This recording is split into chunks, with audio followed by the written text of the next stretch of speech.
Sejam muito bem-vindos ao primeiro episódio do Toque em Fala, o podcast da Toque que conecta você às melhores personalidades do mercado imobiliário de Alphaville. E hoje é com muita honra e muita felicidade que eu estou com a Bernadette aqui. Obrigada. A gente está começando esse bate-papo com a barra alta, viu, pessoal? Os próximos convidados aqui que se preparem que a barra está lá em cima. Bernadette, muito obrigado por ter vindo para cá. Muito obrigado mesmo por ter você conosco. Lucas, eu que agradeço o convite. Eu desejo para vocês todo sucesso aí nessa empreitada e me sinto assim muito agradecida a essa oportunidade que você está me dando. Pô, obrigado. A Bernadette, para quem não conhece, acho difícil não conhecer quem é do mercado imobiliário de Alphaville, quem é de fora vai conhecer hoje. 40 anos de história, muitas vendas, muitas conexões, muito network, muita história boa. Bernadette, quer apresentar um pouquinho você, pessoal? Então, eu cheguei em Alphaville em 1984, eu vim com o Banco Itaú. Em 1986, eu fui ser corretora de imóveis e me deram um monte de fichinhas para eu ficar ligando. E eu só conheci uma casa, essa casa custava $100 mil. $100 mil? $100 mil custava uma casa no Alphaville Residencial 4, térrea pequenininha. Já tinha 4? Já tinha o Alphaville 4. Eu cheguei aqui, já tinha até o Muro do 9. Tá? 84. Tá. Eu sei que tem até uma foto, depois eu pedi pro pessoal da edição colocar, que é uma foto que tá o 9 e o 11 sendo construído. Exatamente, o 11 foi construído depois, coisa e tal. E eu vendi, com 13 dias, eu vendi a primeira casa aqui em Alphaville, a minha primeira casa. Então eu não voltei mais pro banco, porque hoje seria o quê? Você ganha $50 mil, entendeu? De comissão. Então, mas quando você falava que você veio que Itaú, você trabalhava como bancária no Itaú? Eu era atendente do Banco Itaú. Então, eu era novinha, eu tinha 19 anos, né? Poxa. E aí, então, o que eu percebi? Que você tinha que estudar o mercado. Você tinha que, como todo negócio, você tem que estudar, você tem que conhecer. Tem mesmo. Então, a gente tinha, assim, as plantas, né, dos condomínios. Então, você tinha que sair para a rua, você conhecer rua por rua. Então, era sempre um estudo. Alamedas. E eu sempre tive muito essa vontade de conhecer. E eu tinha muitos sonhos. Eu tinha o sonho de comprar uma máquina de lavar para minha mãe. Eu tinha o sonho de colocar cortinas na casa. E eu me sinto privilegiada porque, graças a Deus, eu consegui conquistar todos esses sonhos. Foi muito bom. E como foi sua primeira venda? Quando o cliente chegou e falou, Bernadette, é isso mesmo, vou fechar, pode assinar o contrato? Foi maravilhoso, porque imagina você, uma menina de 19 anos de idade, ganhar $50 mil, eu não tinha carro, eu não tinha experiência. Eu acho que Deus me abençoou, né? Mas acima de tudo, eu estava trabalhando, né? E aí, então, eu fui trabalhar nessa imobiliária, e aí, então, tinha o tal do rodízio, que a gente tinha que trabalhar de final de semana. Então, quando a gente olha e vou percorrendo esse caminho, eu vejo que eu trabalhei 30 anos durante sábados e domingos, né? Então, é muita dedicação a isso, é muito estudo. Então, não é sorte, sabe? É você realmente se dedicar, você tá pensando nisso o tempo todo. Exato. Ver a corretagem. E, voltando assim um pouco, 1984, o que era Alphaville? Como que era? Vocês tinham uma noção do que ia virar? O que você imaginava na cabeça? Eu não imaginava, porque primeiro eu era muito nova, né? Então eu não tinha essa cabeça tanto de ver o empreendimento. Mas assim, aí depois eu fui para uma construtora e eu consegui perceber um pouco mais, porque eu trabalhei numa construtora que ela fez 16 prédios. E eu coordenei o lançamento... Tudo em São Paulo? Não, aqui, todos em Alphaville. Todos em Alphaville? 16 prédios construídos aqui em Alphaville por essa construtora. Eu coordenei o lançamento de 8 prédios. Tá. Então, eu já tinha essa noção. Eu tinha um número exato de imobiliários, tinha 36 imobiliários. Isso a gente já estava em 1990. A gente já tinha um marketing que era jornal Estado de São Paulo, Folha. Aí depois veio para Alphaville a Folha de Alphaville. Tá. Então, eu fiquei nessa construtora há alguns anos. Então, eu consegui ter uma ideia do que dava para ser feito por aqui. Então foram feitos vários prédios, então a gente começou a ver essa mudança. O que você já tinha? O Concorde já tinha? Todos os prédios que têm o nome de aeronave foram feitos pela Fly. Então Concorde, é interessante. Concorde, Fanta, Columbia, Mirage, Discovery, era uma consultora que tinha anterior, que era a Fly.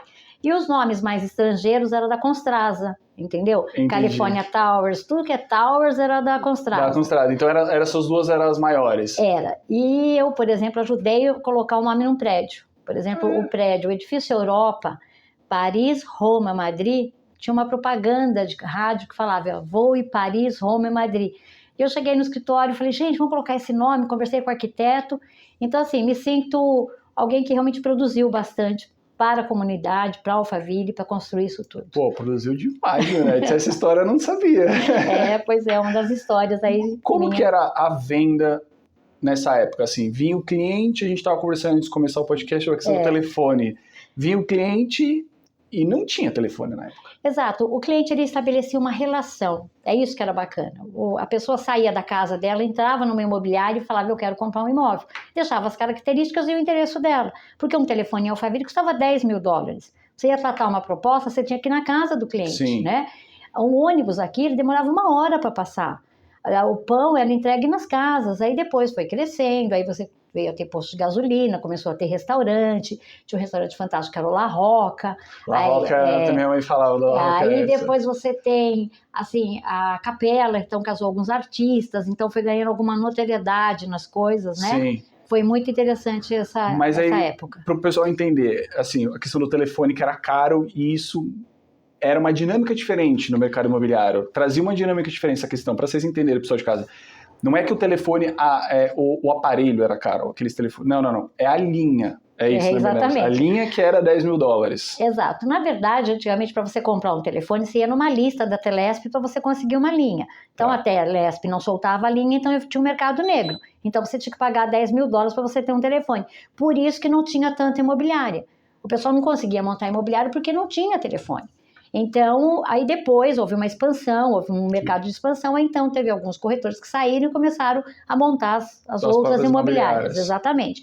Mas a imobiliária, ela tinha uma outra força, ela conseguia controlar o cliente. Então, o cliente ligava para aquela imobiliária destinava o cliente para o corretor e a imobiliária conseguia entender o que estava acontecendo dentro do escritório dela. Sim, entendeu? Sim, tinha mais controle sobre a operação. Todo controle. Hoje é quase impossível. Hoje você tem o WhatsApp, hoje você não controla nada. Hoje então a gente só tinha pela confiança. Pela confiança você consegue controlar. Agora, de qualquer outra maneira que você vai tentar, você não vai conseguir controlar o corretor ainda. Exatamente. Então a dinâmica era totalmente diferente. Então nós fizemos esses lançamentos, coisa e tal.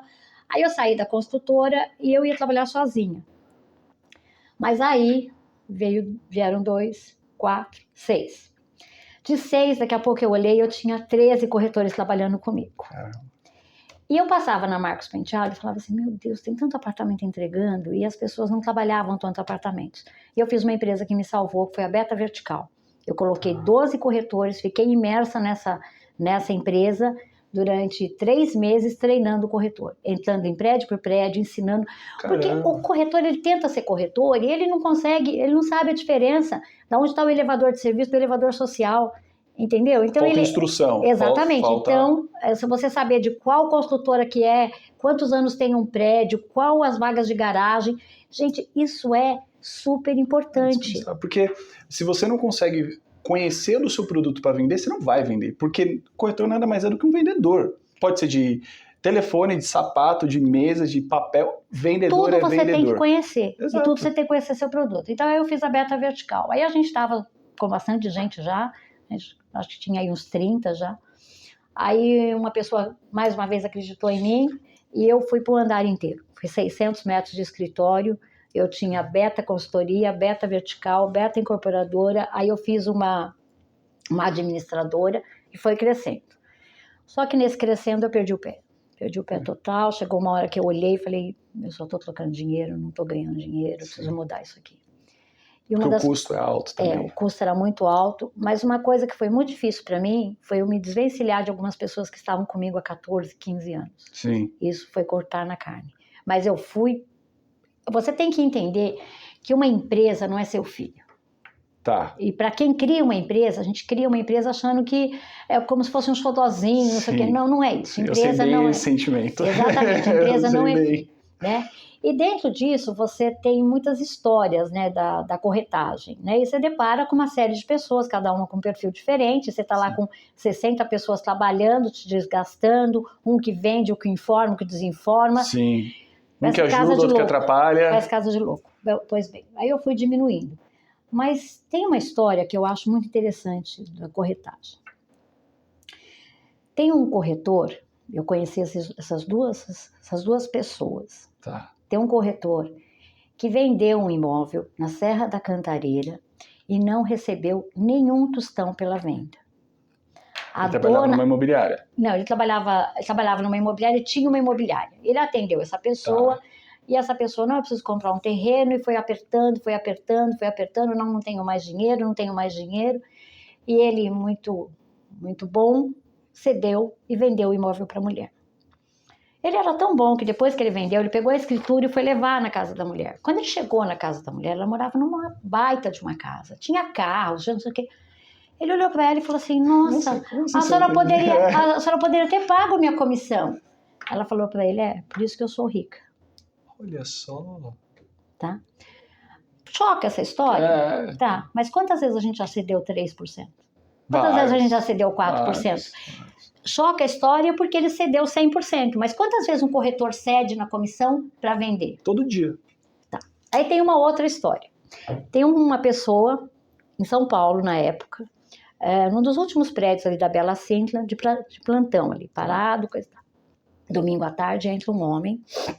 Eu queria ver um imóvel. Tá, olha, eu só tenho a cobertura. Tá bom, vamos lá. Olhou, coisa tal. Isso foi no domingo. Quando foi na quarta-feira, essa pessoa estava assinando o contrato de venda do imóvel. Na época, de comissão, eram R$72 mil. Que ano que era isso? 80 e alguma coisa, 90. Você pode imaginar hoje uma cobertura nos Jardins? Quanto seria de comissão? 1 milhão? Depende da cobertura. Aí então, o cliente estava fazendo o cheque, olhou para o corretor e falou assim, R$1 milhão? Você está ganhando 1 milhão, era 72 mil. Você está ganhando 72 mil reais. Trazendo a valor presente, Você está ganhando 72 mil reais. Eu vim aqui no domingo, você me mostrou um imóvel. Você está ganhando tudo isso? A pessoa virou para ele e falou assim, o senhor sabe há quantos dias eu estou aqui nesse plantão? Eu vi esse prédio começar. O senhor sabe quantos domingos eu fiquei sem a minha família para um dia vender essa cobertura? Sabe quantos clientes eu atendi? Quantas vezes eu mostrei esse imóvel? Exato. A pessoa olhou para ele e falou assim, eu vou te pagar essa comissão com todo prazer. Exato. Mas tem essa tá a diferença de vender, exato. de vender o seu trabalho, entendeu? Exato. Então, não é porque o outro lá foi bonzinho e o outro foi mais profissional. É você mostrar para a pessoa que a corretagem não é... Alguém fala para você assim, ganhou no mole. Não é isso. Não. Eu trabalho com isso há 39 anos. Eu trabalhei durante mais de 30 anos, durante sábados e domingos. Sim. Então, é essa dedicação que você tem que ter. Exato. Então, eu vi os empreendimentos nascendo, eu fui fazendo isso acontecer, não só os prédios, mas os terrenos. Eu vivi isso daqui, Sim. Entendeu? Então, eu vejo que tem muita gente chegando com muita inexperiência no negócio. E o que você acha que mais falta no corretor hoje que você via antigamente? Dedicação. Dedicação? Dedicação. O corretor era mais dedicado, o corretor tinha rodízio, ele chegava no escritório, o rodízio era até as 9h30 da manhã, então ele tinha que chegar no escritório até as 9h30 da manhã e ficar no escritório até as 6 horas da tarde. Ele tinha que produzir um anúncio no final de semana, senão ele não estava no rodízio. Então ele tinha mais regras. Sim. Parece assustador, né? Pô, o cara não é CLT, mas a empresa investe nele. Exato. Que isso falta mesmo, essa questão da capacidade do corretor hoje de ver e falar, isso aqui é meu trabalho de verdade, tem que estar aqui às 9 da manhã, tem que sair às 6 da tarde e produzir como se fosse um CLT. Eu sempre falo para um corretor que ele tem que ir conhecer pelo menos um imóvel todos os dias, ou ir conhecer 3, 4 imóveis pelo menos por semana, para ele fazer essa filtragem. Esses dias eu me deparei com uma situação assim, que eu falei, gente, agora? Fui atender uma cliente, Alphaville 1, e ela queria uma casa com 5 dormitórios. Tá. De cabeça veio uma casa, 15 milhões, fui lá mostrar. No meio da visita, ela falou assim, então, eu preciso de 5 dormitórios porque eu tenho 4 filhos, eu recebo visita, eu preciso de um escritório para mim e para o meu marido. A lista que eu tinha na minha mão, podia jogar fora, não atendia nenhum do que ela queria. Não atende a cliente, você vai falar, e agora? Fiquei pensando, não tive dúvida, falei, ela tem uma casa, mas ela é um valor um pouco mais elevado. Vamos lá dar uma olhada, sem compromisso, coisa e tal. Ela foi olhar a casa, mas realmente não era o valor que o marido permitia. Ela mandou foto. Quanto que era a casa? A casa que eu mostrei era 32. 32? A primeira era de 16. Aí eu fui para uma casa de 32. Ela ligou, achei a casa, tem tudo que a gente quer, coisa e tal. E tinha 5 suítes, tinha quarto de hóspede, tinha tudo que ela precisava. Sim. Mas ele falou, não quero investir tudo isso. Continua procurando a casa, porque tem uma dificuldade aí. Na verdade, ela precisa de quase 6 dormitórios, porque ela tem hóspedes, né? Sim. Mas a importância de você conhecer o imóvel. talvez um outro corretor levasse ela em outras casas que não iam ter os 5 quartos, ela ia perder. Sim. Se você entrar numa casa com um cliente e mostrar para ele 1, 2, que não é o perfil dele, que ele já disse o perfil dele, você vai perder ele como cliente. Sim. Ele vai arranjar uma reunião e ele vai embora. Ah, com certeza. Então, a importância de você se dedicar e conhecer o produto. Sim. Porque se você não conhecer, você não vai ter como levar esse cliente.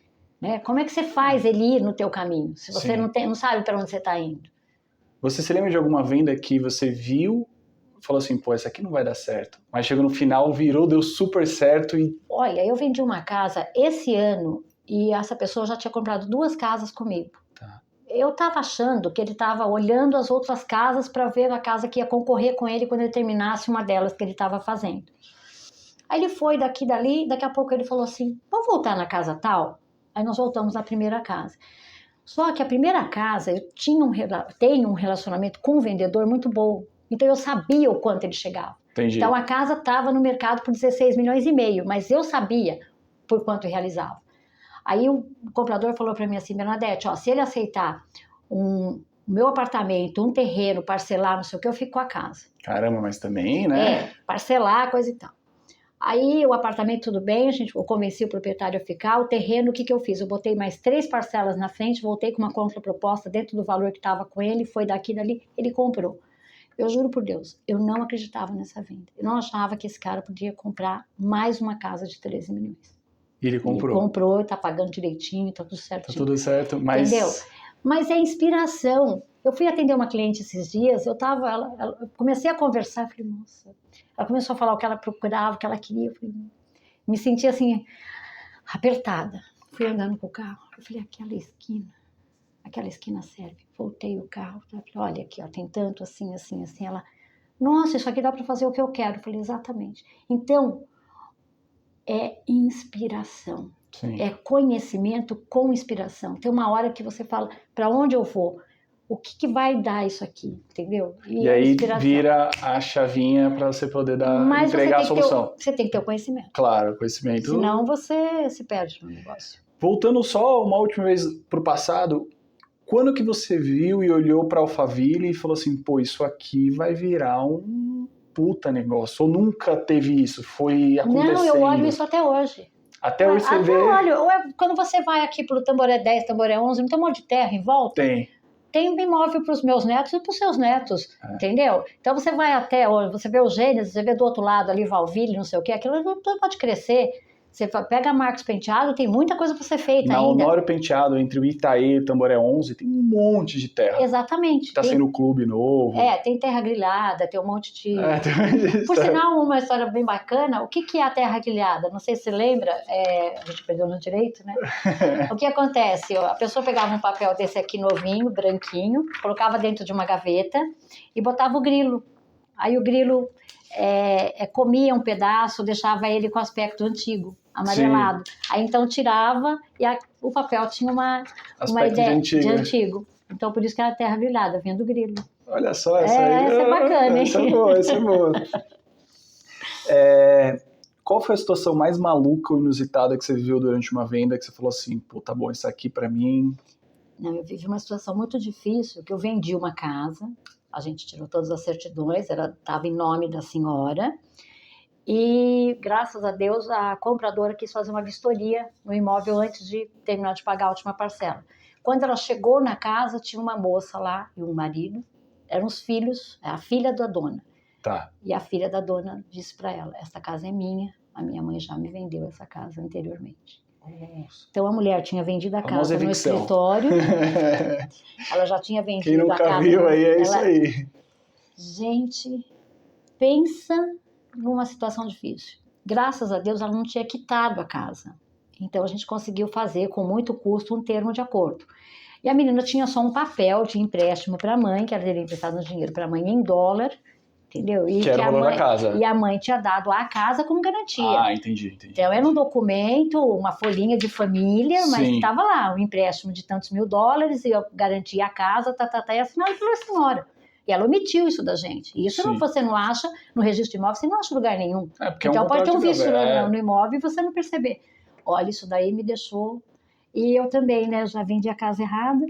Já vendeu a casa errada? Como assim? A casa era 68, na casa era 86, eu vendia 68. No dia de assinar, o cara falou, ai, o que eu vou fazer com aquele pé de sapê? O cara falou, mas a minha casa não tem pé de sapê.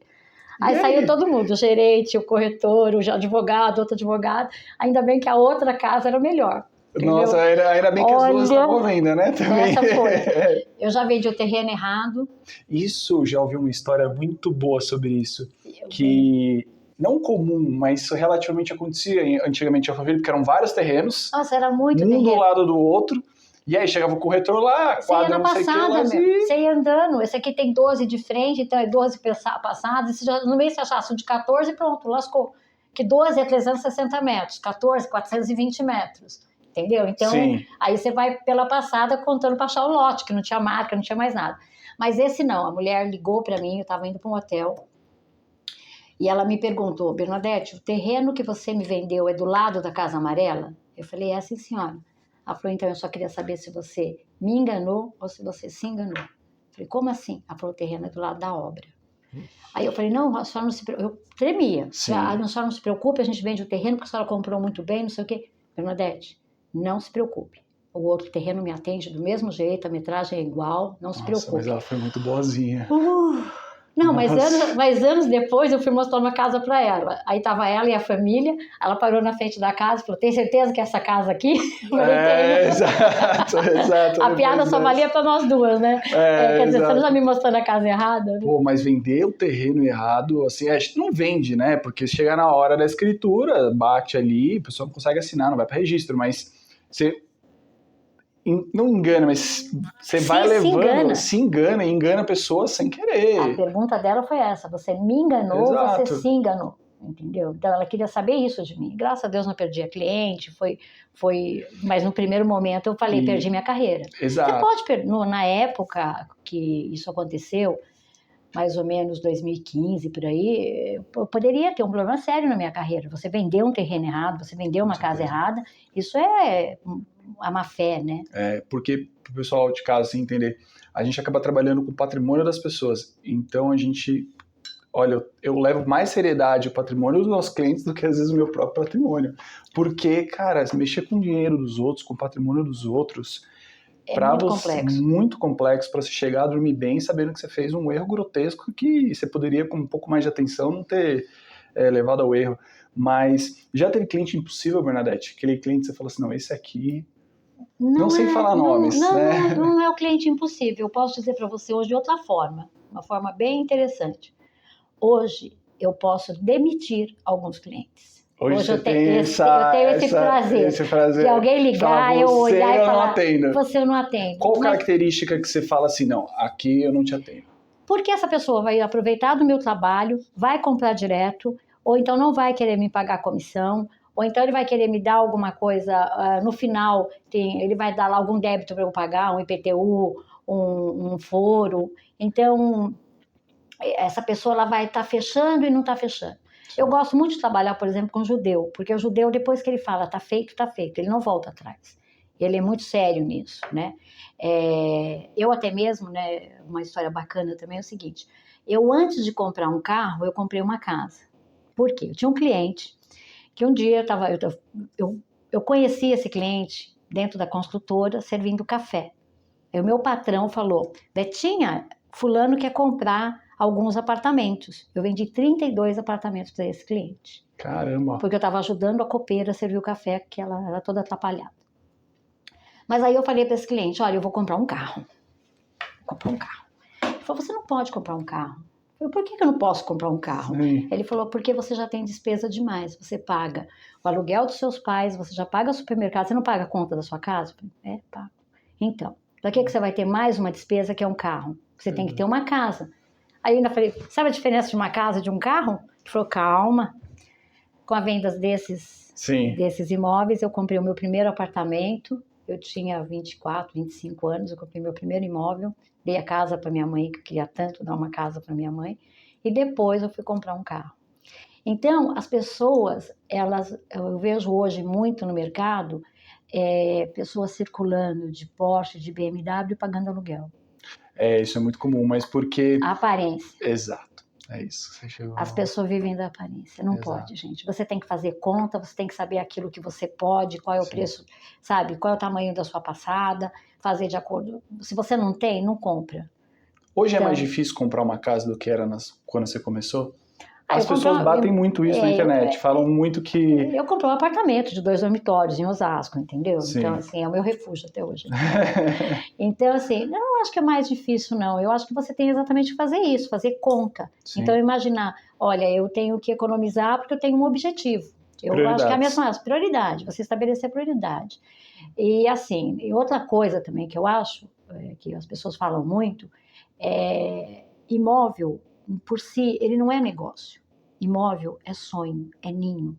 As pessoas, se elas fizerem contas, elas não compram um imóvel, elas alugam um imóvel. Mas a pessoa quer morar no que é dela. Ela quer mudar uma parede, ela quer mudar o quadro de lugar. Sim. Ela não quer deixar com a cara dela. Ela não quer ter a ideia que alguém possa bater na porta dela e falar, daqui 30 dias você desocupa. Porque nós temos dentro da gente esse negócio de ter a propriedade. Sim. Mas se você for falar economicamente, você aluga um imóvel, se não der certo, dali X meses você vai embora. Exato. Com dinheiro rendendo a 1,2 ao mês hoje, imagina. Mas as pessoas querem ter imóvel. Exato. E por que, então, uma pessoa, por exemplo, compra um imóvel de 38 milhões e vai morar um casal com uma criança? Compra uma casa de 1.500 metros para morar um casal e uma criança. E normalmente 5, 6 funcionários. Exato, é sempre assim, né? Cozinheira, copeira, é vontade. motorista. Entendeu? Então, se você pensar, tem uma casa aqui à venda por 120 milhões. Com 120 milhões eu moraria em qualquer lugar do mundo. Não precisava ter uma casa. Eu moraria na Copacabana Palace. Exato. Né? Você moraria no... 1,2 milhões ao mês rendendo, você compra qualquer coisa. Exato, né? Vai morar onde quiser. Mas a pessoa quer ter aquilo, entendeu? Sim. Então é a questão de posse. Tem gente, Lucas, que é muito interessante. Tem gente que cheira a casa. Como é que é isso? Aquela pessoa que cheira comida antes de... Sim. Aquela pessoa, ela chega numa casa, ela para e vai no lavabo, por exemplo, e faz assim. Se essa casa tiver cheiro de esgoto, pode ser um negócio que for, ele não compra. Com certeza. Tem gente que ouve a casa. Como que é isso? Ele, por exemplo, tem problema de dormir.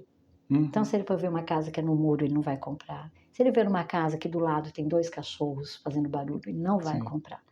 Então, a gente tem que ter algo mais do que isso. A gente não vende tijolo. A gente tem que ver as pessoas. Mas então, isso é também saber, da sua parte como corretor e vendedor, identificar o que o cliente está... É ter ouvido. É ter sensibilidade. Quando uma pessoa escolhe a casa dela, ela tem um olhar. Sim. Ela se sente dentro daquela casa, ela se coloca dentro daquela casa, ela se imagina dentro daquela casa. Tanto é que existem casas, 1, 2, 3, 4, 5, são iguais. E por que você escolheu aquela? Porque aquela te atraiu. Sim. Então, você não escolhe a casa escolhe você. Quando você entra na casa que você quer, você fala, é essa aqui. Você falou, é essa aqui. Mesmo que seja um pouco mais difícil, pega um pouco mais de financiamento, coloca uma permuta. Mas tem uma coisa muito interessante, tem gente que fala assim, eu não vou contar pro corretor que eu gostei dessa daqui, senão ele vai se aproveitar. Entendeu? Então ele tenta omitir. Mas se você tem experiência, ou se você consegue olhar para a pessoa, você vai ver que é aquela casa que ele escolheu. Né? E você vai trabalhar bem. Se é casal, olhar com o marido, ou a esposa com o marido com a esposa, aí ele se olha e fala, ok, essa aqui, aí você já... Você tem que ter essa leitura. Exato. Entendeu? Essa leitura não...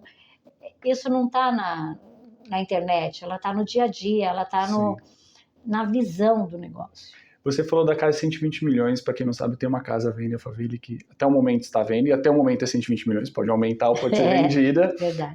Qual foi a sua maior venda, Bernadette? Olha, como os valores se perderam, então, por exemplo, um terreno no Alphaville Residencial 1 custava $120 mil. Hoje ele custa 5,5 milhões.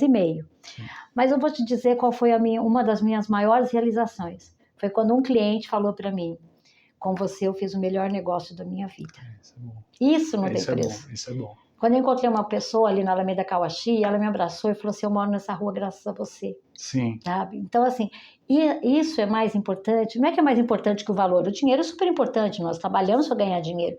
Mas ver uma pessoa realizando, falar, eu fiz o melhor negócio da minha vida. Sim. Pô, é fantástico isso. E você acha que hoje o cliente, a gente está falando disso antes de entrar, né, no podcast, mas o cliente comprador, ele se perdeu um pouco nessa questão de virar um leilão, quem tem o melhor produto, quem consegue o melhor preço, e perdeu um pouquinho essa questão do relacionamento?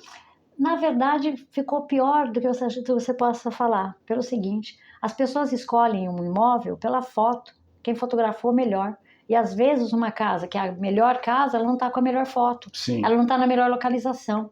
Um imóvel, para mim, ele é projeto, ele é localização, em primeiro lugar, sempre, projeto e depois acabamento. Então ele tem que ter esses 3 quesitos. E numa foto que você olhou num site, no Instagram, não está dizendo isso. Então, por isso a importância de você ter um corretor que conhece o mercado. Falar para você, falar assim, olha, você é um cliente que está chegando em Alphaville hoje, olha, eu vou te colocar nos melhores lugares. Sim. O corretor fala hoje, nós estamos aqui em Alphaville e Tamboré. Alphaville é um lugar, Tamboré é outro. Exato. Quem vendia Alphaville não vendia Tamboré. Era cortado da construtora para não vender nos loteamentos de Alphaville. A gente não podia vender Tamboré se a gente vendia a construtora Albuquerque Takaoka, que era Alphaville. Entendeu? Então as pessoas misturam muito porque não conhecem a essência do negócio. E hoje, assim, para quem não conhece e não sabe, Alphaville 1, chamam da joia, né, de Alphaville. E temos a rainha do Alpha 1 aqui conosco, porque a Bernadette focou, e agora eu vou entender o porquê, em vender Alpha 1. Ela é craque, conhece tudo. Na verdade, o Alpha 1? Na verdade, então, o que aconteceu? A gente teve um ápice da imobiliária, eu tive essa parte que eu tive que diminuir, que eu senti que eu tinha que diminuir. E como eu estou aqui há muito tempo, os meus clientes são os mais antigos. O Alphaville 1 sozinho, ele tem 1.150 lotes. Então, quando você fala em um condomínio, você imagina o tamanho desse condomínio, né? Aí o que aconteceu? Eu tinha o seu fulano, o seu Beltano, aí eles me chamam. Bernadette, meu marido faleceu, você vem aqui conversar comigo, então eu vou lá, tem bolinho, tem café. Aí a gente avalia o imóvel, a gente dá uma olhada na documentação, fala. E alguns até mesmo, a molecada foi embora, a casa tá grande, quero ir para um apartamento. Ou até mesmo alguns maiores. Alguns de me ligar e falar assim, Bernadette, você me vendeu uma casa, estou super bem nela, mas eu queria um pouquinho mais de terreno. Né? Você acha então que não foi você que foi atrás do 1 que te arrastou? Veio. Foi muito interessante. Então, por exemplo, tem cliente que eu vendi a primeira casa dele, uma casa de 600 metros de terreno. Depois eu vendi uma de 840. E depois eu vendi uma de 2.000 metros de terreno. Entendeu? Sim. Então, o que faz a corretagem? É um ciclo. As pessoas vivem um ciclo. Então, hoje, alguém está casando, depois está separando, o outro está vindo. Então, é esse ciclo que movimenta isso tudo. E dentro do Alphaville 1, o pessoal gosta de comprar no 1 e vender no 1. E existe isso não só no Alphaville 1, em vários condomínios. Tem cliente que está dentro do condomínio Alphaville 11 e quer continuar dentro do 11, porque o 11 tem uma área de lazer super bacana. Eu moro lá. Então, eu também, a gente sabe. Também. Então, assim, tem essa questão do lazer do Alphaville 11, que tem a sua fama, coisa e tal. Então, às vezes, a pessoa quer naquele condomínio exatamente. Sim, aí é condomínios específicos, né? Tem isso mesmo. Quem tá no 11 não gosta ou não quer sair do 11, quem tá no 1 também não quer e não gosta de outro condomínio. Acaba Tanto virando é que assim se eu contar para você as últimas vendas que eu fiz, eu vendi do Alphaville 1 para o Alphaville 1. Olha A maior parte dos meus compradores trocando posição dentro exatamente. do condomínio. Então, são clientes que já me conheciam. Sim. E uma coisa que me sustenta, é claro que todo mundo tem seus altos e baixos, né? Então, você chega dia, tá cansada, tem uma baita concorrência, tem um monte de gente que não é corretor e tá aí. Aí você fala, puxa vida. Aí meu telefone toca e alguém fala assim, olha, dona Berta, o meu pai pediu para eu comprar uma casa com a senhora. Isso me sustenta. Isso me faz acreditar no que eu estou fazendo. Sim, porque são relacionamentos construídos de anos, com gerações. São gerações que te buscam, não são um cliente, um lead do canal Pro. Não, é uma geração de família que compra contigo. Porque você não sabe quem é que está do outro lado, entendeu? Exato. Essa é a questão também. Então, você às vezes vai atender uma pessoa e você fica no vácuo de não saber com quem você está falando direito. Aí quando a pessoa, você vai atender, ele já mora no Alphaville 1, ele já tem uma casa, ele já tem um estilo, coisa e tal. Sim. Vai além. Tem pessoas do Alphaville 1 que só querem ir em determinadas ruas. Caramba, tem até ele fala para mim, ele fala assim, eu quero uma casa na Alameda tal, entendeu? Por causa da vista, porque eu quero estar longe do barulho, eu quero isso, eu quero aquilo. Então, a pessoa conhece. No Alphaville 11 é a mesma coisa, no Alphaville 5 é a mesma coisa. Tem gente que fala assim, não, eu quero na rua tal, Sim. entendeu? Por exemplo, quer ver um aperto facinho pro corretor falar, ui. O cliente fala assim, eu só quero uma casa que seja bem ensolarada. Se ele não conheceu todas as casas, que ele tá lá na listinha para ele mostrar, isso aqui bate sol, não bate sol. Exato. Aí ele vai ter que abrir o Google. Questão do sol, faça questão do sol. Exato. Entendeu? Eu vou aproveitar que eu tô com a rainha do 1 aqui. Valores. Hoje, se eu quiser um terreno numa Alameda boa, quanto eu pago? Então, eu acho que o próprio Michel Klein da Casa Bahia me ensinou uma coisa. Uma coisa vale o quanto tem alguém para pagar. Eu vendi um terreno no Alphaville Residencial 1, 840 metros por 9 milhões. Então, estão R$10.500 o metro quadrado. Mas isso numa Alameda super nobre. Eu tenho Alameda Escócia, foi o que eu vendi. Então, eu posso ter um terreno, por exemplo, eu tenho um terreno de R$5 milhões, 800 metros. Olha a diferença. Só por causa da localização. Sim. Um está lá 9 milhões, outro 5 milhões. Olha o quanto você tem um variante de preço de acordo com a localização. E casa?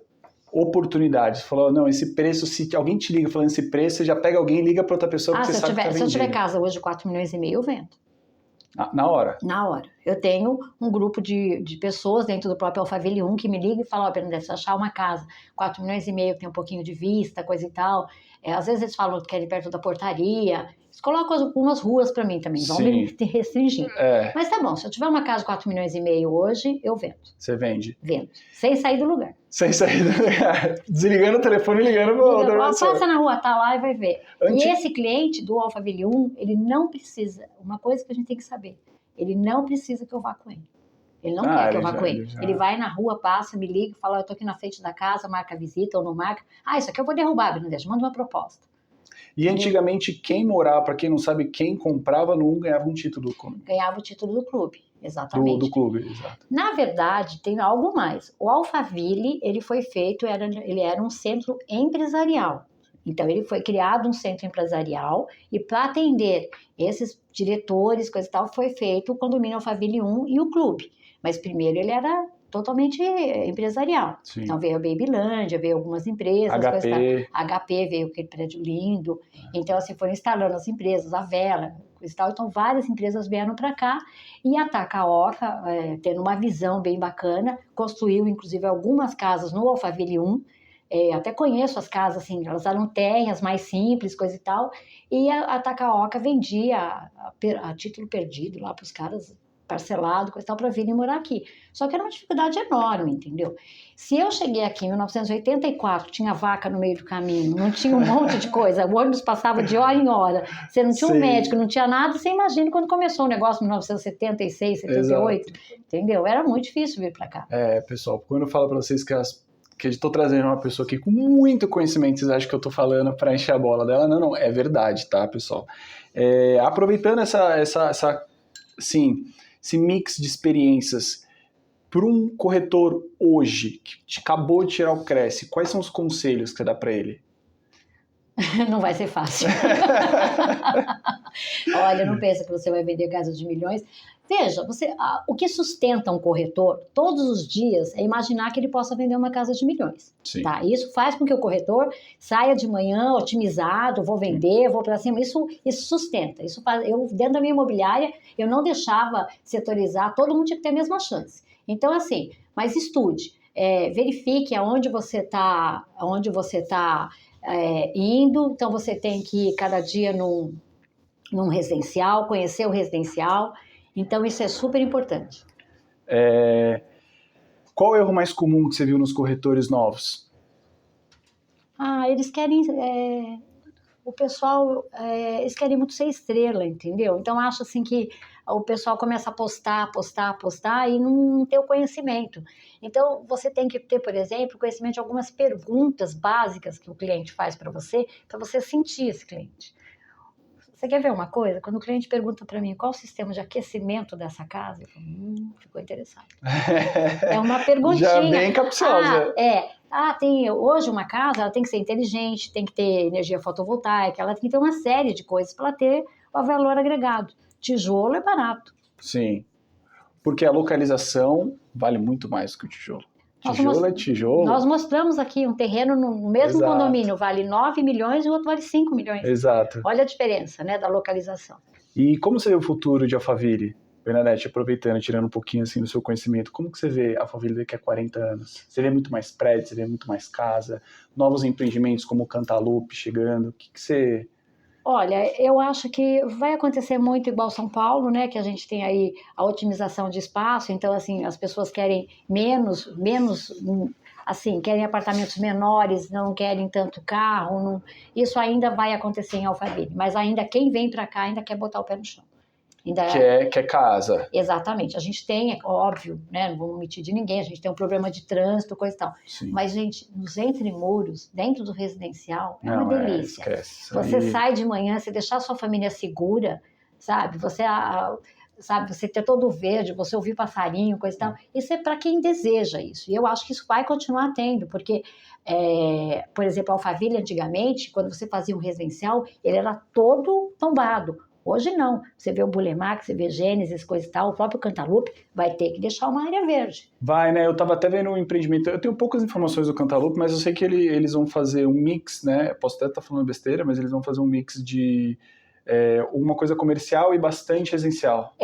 Mas, por exemplo, por causa daquela área, que ela tem uma área de água ali, coisa e tal, então ela vai ter que deixar uma baita área verde, entendeu? Igual deixou o Gênesis, igual Sim. O Bulemac era Alphaville 14, e ele foi embargado e teve que deixar toda aquela parte de área verde. Então, os condomínios vão ter que se adequar, né? Esse crescimento, exatamente, poder... e deixar um pouco da área verde. E tem muita coisa para ser feita ainda, né? Tem muita terra ainda, né? Graças a Deus. E era bom pra gente, né, verdade? Eu acho que existem prédios que podem ser feitos prédios menores, né? Com outras qualidades, né? Então, assim... tem tudo para ainda seguir em frente. A Santana de Parnaíba, para quem não sabe, tem uma restrição também para fazer prédio, até, não sei se vai mudar a lei de zonamento, mas é até 4 andares, né, de 4 a 5 andares, se não me engano. Então, prédios mesmo em Santana de Parnaíba, ou eles são baixos ou não tem, acabam fazendo empreendimentos horizontais. Já a Barueri não. Barueri já virou outra coisa.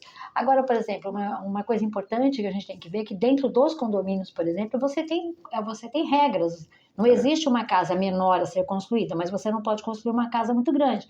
Então, você tem determinados recursos, você tem altura, então é tudo muito estabelecido. Se você passa desses recursos, coisas e tal, as obras são embargadas. Então, você tem, para isso que existe o condomínio, né? Para ninguém tirar a sombra do outro, aquela coisa toda. Então, isso ainda é muito importante. Recursos, né? Tem a lei de próprio interno do condomínio. Exatamente. Bernadette, para a gente já chegar nos finais aí do nosso podcast, Obrigada. Bola rápido, bate-papo rápido. Alphaville é? Para mim, Alphaville é tudo, é minha vida. Alphaville é um sonho, é maravilhoso. O segredo de uma boa venda é? Ouvir. O maior erro de um corretor é? Achar que o cliente é amigo dele. Puta, isso aí é... Bernadette, isso aí... Sabe, gente, então, cliente não é seu amigo, não é seu amigo. Então, se o cliente é meu amigo, ele vai comprar só comigo? Não, ele vai comprar com quem tiver o melhor negócio. Eu já perdi do cara ligar para mim e falar, Bernadette, eu vou comprar tal coisa. Ótimo. Sabe, não se ganha todas. O cliente ideal é? O cliente ideal é aquele que... Vamos ver. Cliente ideal... O que compra, né? O que compra. Não, aquele que te respeita. Às vezes, por exemplo, um cliente vai comprar com outro e te respeita, sabe? Então, é aquele que te respeita. O mais transparente, o que joga limpo, né? Nossa, como é bom quando você vai numa casa, a pessoa, por exemplo, mostra a casa dela e ela fala o que ela quer, qual é o desejo dela, coisa e tal. E tem uma coisa muito bacaninha. A casa é a cara de cada um. Você olha uma casa aberta, você vai lá conversar com o cara vai falar para você, olha, eu faço isso, eu faço aquilo, é minha mulher, tá. Você vai numa casa escurinha, fechadinha, vai ter uma pessoa fechadinha lá dentro, não vai falar o que ele faz, nem quanto ele ganha, nada. Ele só quer que você olhe a casa. E de preferência, ele acende uma luz e apaga a luz. Acende a luz e apaga a luz. Então, assim, é o perfil, você tem que sentir esse perfil da pessoa para você achar a casa dela. Exato, porque a casa mostra muito da personalidade da pessoa. Muito. Sabe, o cara que é organizado, né? Então você... O cara que é mais quadrado, tem uma casa... Tá tudo certinho, olha, tá tudo arrumadinho. Tem cara que a casa é uma bagunça. Então é dele, é o lugar dele, né? Onde ele tira energia. Como é a casa da Bernadette? Ah, é uma casa para os amigos. É a casa que eu gosto de fazer churrasco, gosto de atender meus amigos. Não tem dia, não tem hora. Esse dia eu estava saindo, indo para o evento, estava chegando minha sobrinha, mais um pessoal foi. O que vocês vão fazer? Vamos fazer churrasco. Era uma quarta-feira. Eu falei, fica aí, vamos embora. Aproveita, né? Entendeu? Então, assim, a minha casa é onde eu tiro minha energia, é um lugar bom, é um lugar sagrado, e é um lugar para os amigos. Sempre. Perfeito. Obrigado, Bernadette, pela presença, de coração, obrigado mesmo. O primeiro episódio nosso foi incrível. Se você gostou, por favor, comenta aí nos comentários, é boa. Fala nos comentários qual foi a história da Bernadette que ela trouxe, que você mais gostou. E você, o que você faria se estivesse vendendo uma casa de 120 milhões? É quase uma Mega Sena, né? Esse é o sonho que sustenta todo corretor. Exato. Todo dia. Não tirou de 120, vendeu de 12, tá ótimo. Obrigado, Bernadette. Valeu Obrigado, mesmo. Lucas. Valeu, pessoal. Até a próxima. Ei!